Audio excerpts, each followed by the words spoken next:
2024년 3월 26일 화요일 새벽입니다. 하나님의 말씀은 마가복음 14장 43절에서 52절입니다.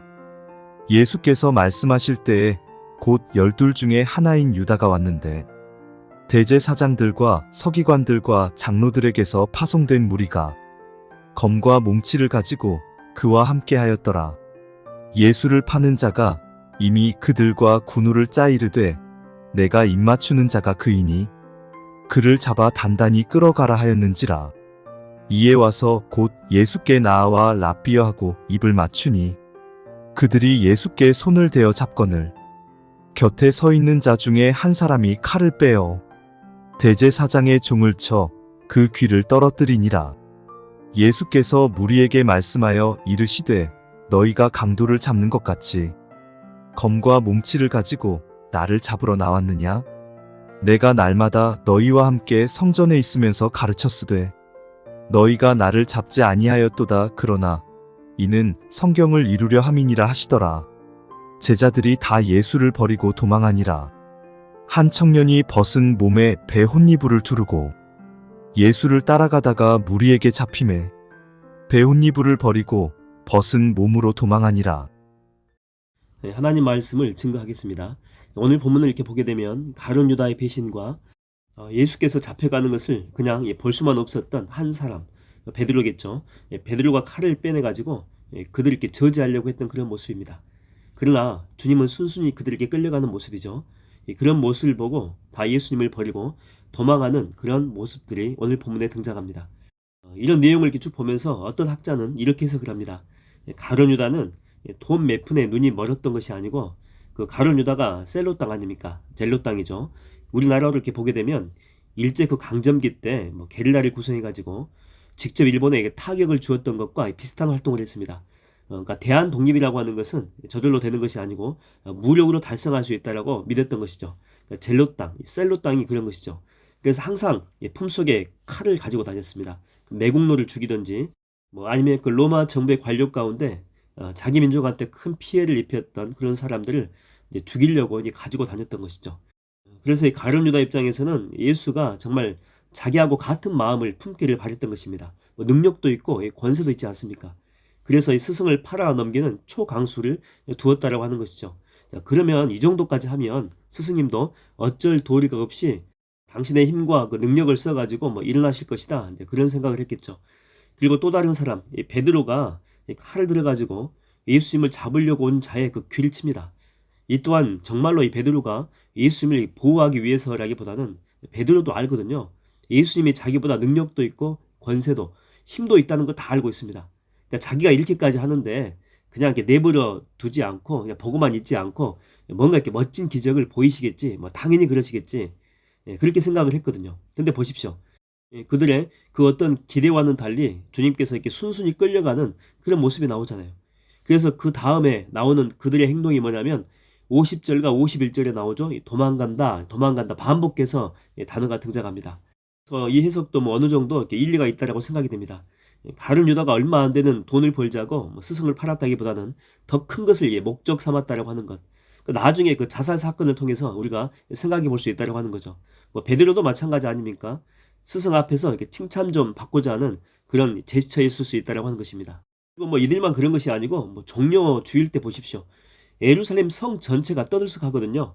이제 유대인의 왕이 자기를 로마에서 그 압제에서 구원해주고 태평성들이 가져올 다윗과 솔로몬의 시대의 그 재건을 이룰 것이다라고 믿었거든요.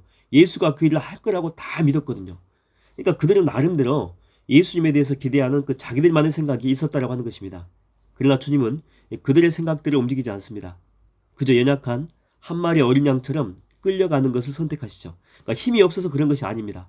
그게 하나님의 뜻이었기 때문에 사람의 뜻과 하나님의 뜻 사이에서 주님은 하나님 아버지의 뜻을 선택한 것입니다. 우리는 이렇게 보통 남들이 다 가는 길로 가는 것이 안전하고 또 이렇게 검증이 됐잖아요. 그래서 이렇게 믿을 만한 길이라고 생각합니다. 그래서 옷을 사도 어떤 자기 주관이 없습니다. 요즘에 유행하는 옷을 삽니다. 그다음에 책을 사도 마찬가지인데 저 같은 경우에는 그냥 책꽂이에 꽂혀 있는 책들 이렇게 하나씩 살펴보면서 사는데 대부분의 많은 사람들은 남들이 많이 사는 책을 삽니다. 자기한테 필요한 책이 아닙니다. 다 사니까 따라서 사는 거죠. 교회도 마찬가지입니다. 뭐 요즘에 그 뜨는 교회가 있대요. 뜨는 교회가. 뭐 실제로 그런 표현을 씁니다. 요즘에 어떤 교회가 뭐 한참 뜨고 있고 뭐 유행한다더라. 그래서 뭐 그 교회 가라. 이렇게 이야기한다라고 하는 거죠. 여러분 이스라엘 왕 중에 그 아합이라는 자가 있었습니다. 그 아내는 우리가 알다시피 이세벨이죠. 이방 여자입니다. 우상을 섬기는 여자인데 이 여자가 이스라엘 전체를 우상 숭배의 도시로 그 유행을 바꿔버린 것이죠. 그래서 뭐 하나님도 섬기지만 요즘에는 말이다 왕실에서 주도적으로 이 권면하고 있는 바알과 아세라도 섬겨야 된단다. 그게 유행이래. 그게 유행. 그래서 그 당시에 이스라엘 백성들이 거의 다 그 유행을 따라갔다라고 하는 것입니다. 엘리야가 했던 말 여러분 아시죠? 너희가 어느 때까지 두 사이에서 머뭇거리겠느냐. 바알이 만일 하나님이면 그를 쫓고 여호와가 만일 하나님이면 그를 쫓을지니라. 그 당시에 양다리 걸치는 것이 유행이었다고 하는 것입니다. 혼합정구였죠. 설교 때 예화로 자주 등장하는 것이 거창고등학교의 직업선택 그 10계명 정말 유명합니다. 그 유명한 이유가 뭐냐면 어떤 유행이나 세상적인 그 상식과는 전혀 반대 방향으로 가라고 그렇게 권면하고 있기 때문에 그런 것이죠. 그래서 1계명이 뭐냐면 월급이 많은 쪽이 아니고 적은 쪽을 택하라. 2계명은 내가 원하는 쪽이 아니고 가면 내가 행복한 그런 쪽이 아니고 나를 필요로 하는 곳을 택하라. 그 다음에 또 4계명을 보게 되면 모든 것이 갖추어진 곳을 피하고 처음부터 시작해야 하는 그 황무지를 택하라. 꼭 우리 그 하민교회 지금 이야기를 하는 것 같죠. 그 다음에 또 5계명 보게 되면 앞을 다투어 모여두는 곳은 절대 가지 마라. 아무도 가지 않는 곳으로 가라. 그 다음에 8계명 보면 한 가운데가 아니고 가장자리로 가라. 그 다음에 10계명 마지막이 영광이 아니고 단두대가 기다리고 있는 곳으로 가라. 이렇게 교회를 개척해 놓고 보니까 거창 고등학교의 10계명에 더 가슴 깊이 이렇게 와닿는 내용들이 참 많이 있습니다.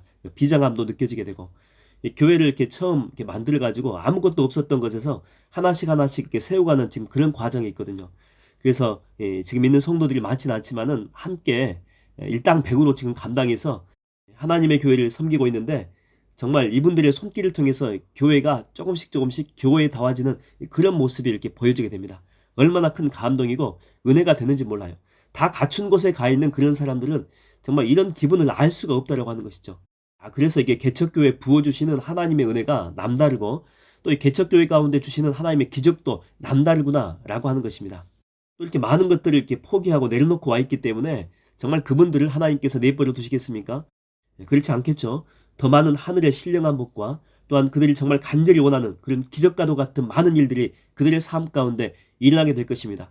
이것들이 간증이 돼가지고 많은 영혼들을 구원하는 하나님의 교회가 될 줄로 믿습니다. 여러분 예수님은 이 땅에 오셔서 이렇게 말씀하십니다. 내 뜻을 행하기 위해서 온 것이 아니고 하나님의 뜻을 행하기 위해서 왔다. 그리고 정말 주님만 바라보며 사람들의 요구에 한눈 팔지 않고 당신의 욕망을 채우기 위해서 곁길로 세지 않고 십자가의 길로 나아간 것입니다. 지난번에 어떤 목사님과의 통화를 했는데 이렇게 말씀하셨습니다. 당신 스스로 이렇게 목회를 하면서 그리고 나름대로 정말 열심히 했는데 그 실수한 것 가운데 크게 실수한 것 가운데 하나가 뭐냐면 바로 이 교회 건물을 막대한 비용을 들여서 건축한 것이다. 그렇게 이야기합니다. 그 당시에는요 이제 그분이 한참 교회를 지을 때는 크게 짓는 것이 유행이었거든요. 나 뭐 이 정도 사이즈에서 이 정도 교회에서 목회한다라고 하는 그런 목회적인 욕망들이 그때는 하나의 유행처럼 퍼져 있었던 것입니다. 그래서 그때 유행 따라가지 말고 교회는 조금 더 작게 짓고 뭐 2부 드릴 거 3부 드리면 되고 뭐 3부 드릴 거 4부 예배 드리면 되잖아요. 한 번 더 드리면 되거든요. 그래서 그 돈으로 선교하고 또 전도하고 봉사했으면 좋았을 텐데 뭐 지금은 교회에 그 큰 교회거든요. 그 절반 정도에서 뭐 조금 더 이상 정도밖에 차지 않거든요. 여러분 나중에 어떻게 되겠어요? 나중에 그런 건물들이 나중에 이제 애물단지가 될 날이 멀지 않았다라고 하는 것입니다. 사랑하는 성도 여러분, 유행 따라가면요 당장은 위로가 될지 모르겠습니다. 안전하기도 하고 또 비판도 피할 수도 있습니다. 그러나 성도의 삶은요 유행을 따라가는 그런 삶이 아니에요. 성도는 힘들어도 말씀 따라가는 삶입니다. 죽어도 주님의 뜻에 순종하는 삶이에요. 오늘은 이 고난주간 둘째 날입니다. 주님의 고난을 묵상하며 유행이 아니라 순종의 삶을 결단하는 하루가 되기를 주의 이름으로 축원드립니다. 기도하겠습니다. 하나님 아버지, 주님은 얼마든지 세상의 사람들이 원하는 것 그걸 다 이루어주면서 그들에게 칭찬받고 그들에게 존경받고 또한 왕으로 추대받으면서 얼마든지 이 세상에서 군림할 수 있었습니다. 그러나 주님은 한눈 팔지 않고 하나님 아버지의 그 길, 하나님 아버지의 그 뜻에만 순종하며 십자가의 길을 걸었습니다. 하나님, 우리도 이 모습 본받게 하여 주시옵시고 세상의 가치관에서 빨리 탈피해서 정말 하나님께서 원하시는 그런 삶, 하나님께서 인도하시는 그런 삶에 내 인생을 드리며 내 삶을 드리며 주님 앞에만 영광 돌리게 하여 주시옵소서.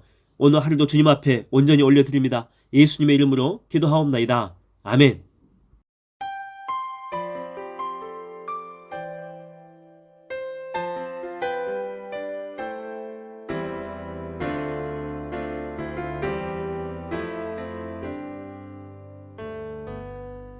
주님 말씀하시면 내가 나가리다. 주님 뜻이 아니면 내가 멈춰서리다.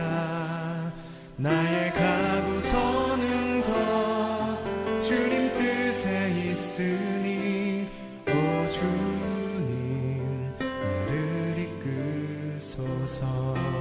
주님 말씀하시면 주님 말씀하시면 내가 나가리라.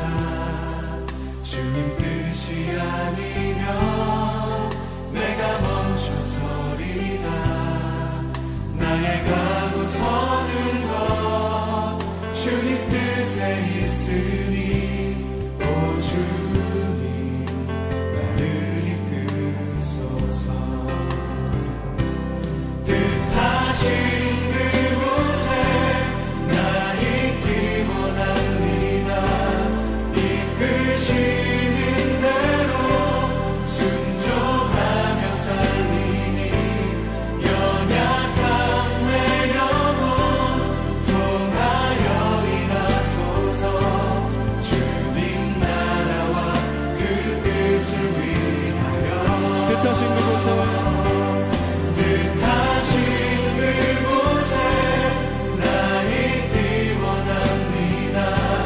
이끄시는 대로 순종하며 살리니 연약한 내 영혼 통하여 일하소서. 주님 나라와 그 뜻을 위하여 오 주님 나를 이끄소서.